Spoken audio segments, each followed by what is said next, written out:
D'abord, peut-être que ça vous intéresse, un cahier de vacances, parce qu'on parle de Maurice Ravel, on parle de Joséphine Baker, on parle de Victor Hugo, on parle de Georges Sand, on parle de culture, de divertissement, d'histoire, et ces cahiers de vacances. Bonjour cher Stéphane Bern. Bonjour Pascal, bonjour à tous. Ils allient culture et divertissement. C'est le cahier de vacances aux éditions Fayard. Apprendre en s'amusant avec le plus célèbre guide de l'histoire de France. Et c'est vrai que moi je suis frappé combien les plus jeunes, c'est très paradoxal, je le disais, c'est marrant d'ailleurs ce matin dans une émission. Vos émissions marchent. Les gens adorent l'histoire de France depuis toujours, et on a quand même l'impression que les plus jeunes sont déconnectés de cette histoire. Totalement. Vous savez, je vous raconte une anecdote, parce que ça m'est arrivé cette semaine, pour préparer aux cérémonies du 8 mai, j'ai essayé de préparer les enfants de l'école de mon village qui vont devoir prendre la parole devant le monument aux morts. Parce que l'année dernière, j'avais remarqué qu'ils n'arrivaient pas à dire Général de Gaulle ou Delattre de Tassigny. Ça leur sortait pas. Donc j'aurais dit, on va reprendre les grands fondamentaux. Ils ne connaissaient rien. À un moment, je dis... Quel âge ils ont ? C'était des CM1 et CM2, donc 10 et 11 ans. Et je leur dis, à votre avis, quels sont les grands personnages de la Seconde Guerre mondiale ? Il y en a quand même deux. Un a dit Emmanuel Macron, je savais pourtant que et il avait une obsession. Et l'autre, un a dit Napoléon Bonaparte et un troisième, Jules César. Et là, si vous voulez, j'ai pris ça très au sérieux. Et même la prof, pardon pour elle, j'espère qu'elle n'écoute pas Europe 1 maintenant, elle ne savait pas la date de la libération du village elle savait la date de la libération de Paris. Elle m'a dit, pour le village, ça doit être début 1945. Je dis, vous savez, entre la Normandie et Paris, il y a Chartres, alors à mon avis, ça a dû être... on a dû être libéré un peu avant. J'ai donné la date. Ces cahiers, ils permettent justement de jouer. Oui, il y en a pour toute la famille. Il y a à la fois des jeunes qui peuvent trouver matière à se divertir et à apprendre, et puis aux parents, parce qu'il y a des questions très sérieuses. J'ai eu du mal moi-même. Mais elles sont pas simples. Par exemple, quelle est la date de publication des Misérables ? 1862, 1852, 1872. C'est pas facile quand même. Si je pose la question à Jacques, il le sait sans doute. La date de publication des Misérables. 1862, 1852 ou 1872. Cher Jacques Vendroux. Je ne sais pas du tout. Non, mais sérieux. C'est quelle année ? 72. 72, oui, 72. J'aurais dit le plus tard possible, bien sûr. Mais bon, mais c'est pas bon. Pareil, quel est le prénom de la femme de Victor Hugo ? Adèle. Juliette, Adèle ou Claire ? Adèle. Juliette Drouet, c'est sa maîtresse. Bien sûr. Adèle, c'est sa femme et sa fille. Adèle H. On va voir. On en parlait hier dans le cœur de l'histoire. Je suis sûr qu'il connaît la réponse, là. Mais je suis sûr que les jeunes gens la connaissent pas. Parce que ça, c'est une question de culture G. Tous les gens qui ont plus de 50 ans connaissent la réponse. Où Victor Hugo a-t-il vécu pendant son exil ? Guernesey, Édimbourg ou Lisbonne ? Jacques Vendroux. Guernesey. Ben voilà, vous le savez. Donc ça fait partie... C'était l'épisode de cœur de l'histoire d'hier. Non, mais il y a aussi Jersey, il y a aussi Bruxelles. La réponse de Jacques est intéressante parce que ça fait partie de la culture générale commune, c'est vrai, que tout le monde avait, Guernesey. Vous avez raison, mais les jeunes gens de 20 ans, ils ne savent pas. Guernesey, ils savent même pas ce que c'est. Ils savent d'autres choses. J'espère. En tout cas, ils savent manier un téléphone portable, un ordinateur, plein de choses que nous, on a plus de mal. Ils savent commander, effectivement. Je reconnais qu'il y avait un socle commun de culture G. Il y avait le minimum qu'on devait savoir. Maintenant, quand on ne sait plus, beaucoup de jeunes me disent je peux pas savoir, j'étais pas né. Moi non plus, j'étais pas né sous Napoléon, même si je commence à avoir des cheveux blancs. Mais vous voyez ce que je veux dire ? Ça n'a pas de sens de répondre je n'étais pas né. Il y a un minimum pour faire nation. Il y a un minimum de culture historique commune qu'on doit savoir. Mais ça, c'est étonnant parce que l'histoire, je le répète, vos émissions que je regarde, moi, Secret d'Histoire, je suis fan. Mais moi aussi, c'est pour ça depuis 18 ans. Je regarde Secret d'Histoire, je suis fan. Souvent, je lui envoie parfois un petit texto. Oui, très gentiment. L'après-midi. Bon, pourquoi ? Parce que t'es embarqué, parce que c'est bien produit, parce que il y a des témoignages, il y a des personnalités. Il y a Virginie Giraud qui intervient parfois dans vos émissions. Donc, c'est vraiment très intéressant. Donc, pourquoi cet attrait depuis 50 ans d'ailleurs, parce que vous êtes l'enfant d'Alain Decaux. Oui, bien sûr. C'est toujours ça. On s'aperçoit que les Français s'intéressent en gros toujours aux mêmes choses. Ils s'intéressent passé à Raymond Oliver dans les années 60, et puis aujourd'hui, ils font Top Chef. C'est la même chose, simplement, c'est produit différemment. Et l'histoire, c'est pareil. Et pourquoi, en classe, ça ne fonctionne plus? Je ne sais pas. C'est vraiment un grand mystère, mais c'est vrai qu'il y a un problème de transmission de la culture historique, même de l'amour du patrimoine. Je le vois, parce que ça va ensemble. C'est-à-dire que je me retrouve avec toutes les associations. C'est difficile d'embarquer les jeunes. Ils sont beaucoup plus sur leur téléphone portable enfin, c'est terrible. Hein, Bon, alors moi, j'ai les cahiers de vacances sous les yeux. Stéphane Bern, Histoire, c'est chez Fayard. Alors, les questions sont pas... Il y a un côté trivial poursuite. Elles sont pas tout à fait simples, quand même. Quel est le pont le plus ancien de Paris, à votre avis, monsieur? Le Pont Neuf. Non, vous avez dit quoi? Non, j'ai rien dit. Pour Alexandre III. C'est un des plus récents, le pont Alexandre III. Je veux dire. Le Pont Neuf. Le Pont Neuf. C'est facile. Thierry Roland disait toujours il se porte très bien comme le Pont Neuf. C'est une vieille expression, c'est le plus ancien. Il se porte en pleine forme, il se porte très bien comme le Pont Neuf. Je parle sous le contrôle d'un dictionnaire S. Thierry Roland. Quel pont est célèbre pour ses dorures et son style Belle Époque? Bah voilà. Je le vois. Je vois c'est pour Alexandre Elle n'ose plus, vous l'avez mouché, alors elle n'ose plus. Quel pont de Paris était autrefois recouvert de cadenas pour les amoureux? La passerelle des Arts. Ils l'ont enlevé. Le pont des Arts. Ils ont enlevé. Ils essaient de le mettre ailleurs, oui. Bon, donc il y a plein de... Il y a plein de choses qu'on peut apprendre. Mais c'est pas... voilà. Mon premier est une montagne en plus petit. Mon deuxième est une boisson chaude anglaise. Mon troisième est le bruit du serpent quand il siffle. Mon quatrième est le bruit d'un coup de fusil. Mon tout est une maîtresse de Louis XIV. Montespan. Ah oui, mon premier est une montagne en plus petit, un mont. Mon deuxième est une boisson chaude, thé. Bon, vous avez répondu, mais c'est pardon. c'est vous qui l'avez fait. Montespan. Non, mais alors, par exemple, tiens, ça c'est intéressant, parce que je suis sûr que classer ces règnes de souverains du plus court au plus long.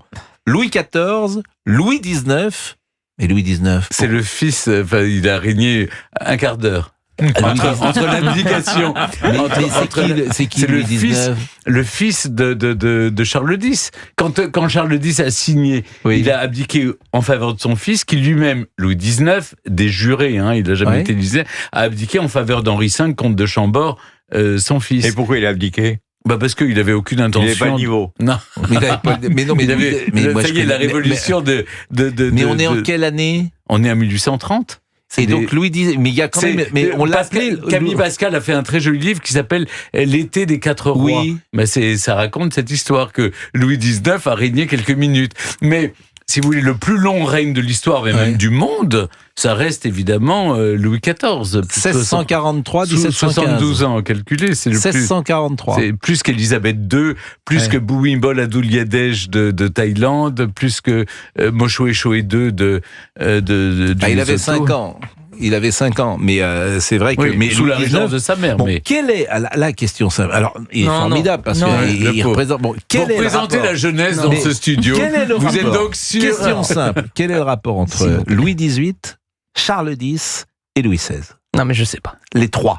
Ah si, ça, il faut le savoir. Il faut le savoir. Non, mais dites-moi. Ils sont frères. Ils sont frères. C'est 3 frères. Non, dit Jacques Gaudreau. Ah bon? C'est 3 frères. Ah non, mais attendez. Vous ne saviez pas? Écoutez, alors, j'ai une prescription médicale. Vous écoutez tous les après-midi, de 15h à 16h, au cœur de l'histoire. On est en train de refaire tous les fondamentaux. C'est vrai. Moi, je vous écoute, vous pourriez nous écouter. Non, mais c'est vrai que mais alors, l'histoire de France, elle est passionnante, évidemment, et puis elle passionne. Là, j'ai reçu ce matin Louis Sarkozy. Il a écrit un livre sur Napoléon. Paraît-il que tous les jours, il sort un livre. Il est dit que depuis la mort de Napoléon le 5 mai 1821, eh bien, il sort dans le monde un livre par jour sur Napoléon. C'est le personnage, alors très controversé évidemment, mais l'un des plus emblématiques, l'un des les plus connus dans le monde. Et c'est fascinant, il fascine le monde. Mais on peut encore apprendre des choses. C'est-à-dire que là, il y a toute une littérature sur Lascaz, c'est pas seulement Napoléon lui-même, c'est Napoléon et sa fin, Napoléon et son entourage, les guerres napoléoniennes, etc. Là, je vais commenter à Waterloo les cérémonies avec des reconstituteurs. Vous pouvez pas imaginer, tous les week-ends, il y a des reconstituteurs qui se réunissent pour refaire. Donc, je serai à Waterloo fin juin et pour commenter la reconstitution de la bataille de Waterloo. Si j'avais le pouvoir de vous envoyer dans une époque, comme dans Les Visiteurs, où aimeriez-vous atterrir ? Écoutez, j'aime bien mon époque parce que ça m'oblige à être beaucoup plus pédagogue, à essayer d'expliquer, de raconter l'histoire du passé. Mais c'est vrai que j'aime bien les romantiques, alors sinon j'aurais choisi... Victor Hugo, Lamartine, de vivre au début du 19e siècle. Quels sont les mystères de l'histoire de France qui vous fascinent encore ? J'ai toujours été fasciné par le masque de fer, parce qu'évidemment, chaque année, comme pour Napoléon, on sort de nouveau. Est-ce que c'était le frère caché de Louis XIV ? Est-ce que c'était vraiment... Il y a toujours des histoires. Il y a l'énigme de Louis XVII, parce qu'on a du mal à se résoudre à ce que le petit Louis XVII soit mort des mauvais traitements dans la prison du Temple le 7 juin 1795. Et donc il était horrible, celui qui le gardait. Oui, absolument horrible, Simon. Enfin, tous horribles. Et donc, ça fait partie des énigmes. Vous pensez que Louis XVII a pu s'échapper ? C'est ce qu'on a dit à un moment. Moi, j'ai rencontré ceux qui se prétendaient les descendants de Louis XVII, les Nondorf. Vous savez, il y a toute cette énigme. C'était passionnant. Mais j'ai appris ça avec Alain Decaux. Il me racontait ça. J'ai connu Decaux et Castelot qui nous racontaient. Donc, c'est vrai qu'avec... je me suis inscrit dans leurs pas pour essayer de comprendre. Et c'est vrai que l'ADN a résolu un certain nombre d'énigmes. Le mystère Anastasia qui me fascinait quand j'étais gamin, on sait maintenant, on a retrouvé les restes. Alors Anastasia, c'était... une des grandes duchesses, fille du dernier tsar Nicolas II et de la tsarine Alexandra Féodorovna. Et elle a été tuée avec les autres. Exactement. Alors, parce qu'on elle a trouvé pas survécu. Il est 12h46, on est avec Stéphane Bern, on est sur Europe 1, je vois que Donat Vidal-Reval est venu, c'est dire si le moment est important, parce qu'il sait que quand une vedette de la maison est là, il vient, nous... Mais je crois que c'était vous. Il nous regarde de très loin. Mais bon, Louis XX, mais le masque de fer qui, de temps en temps, il buvait un peu de trop, le masque de fer. Pourquoi vous me regardez ? Et de ce fait, il avait la gueule de bois. Bon, mais il y a un vrai mystère sur le masque de fer quand même. Non, bien sûr, vous savez, le collier de la reine. Non, il n'a jamais existé le collier de la reine. Il n'a jamais été fabriqué même. C'est une escroquerie qui a coûté... Il n'a jamais été fabriqué. Pas vraiment. On l'a reconstitué par la suite. Mais il a été... c'est une escroquerie dont la pauvre reine Marie-Antoinette a payé le prix alors qu'elle n'y était pour rien, évidemment. C'est une des injustices d'avant la Révolution. L'autre, c'est le masque de fer. Vous savez, c'était le geôlier qui était plus important que son prisonnier et qui se faisait bien voir en obligeant son prisonnier à avoir un masque de fer. Parce que comme ça, il avait plus de pension... Jean-Christian Petit-Fils a en partie résolu l'énigme.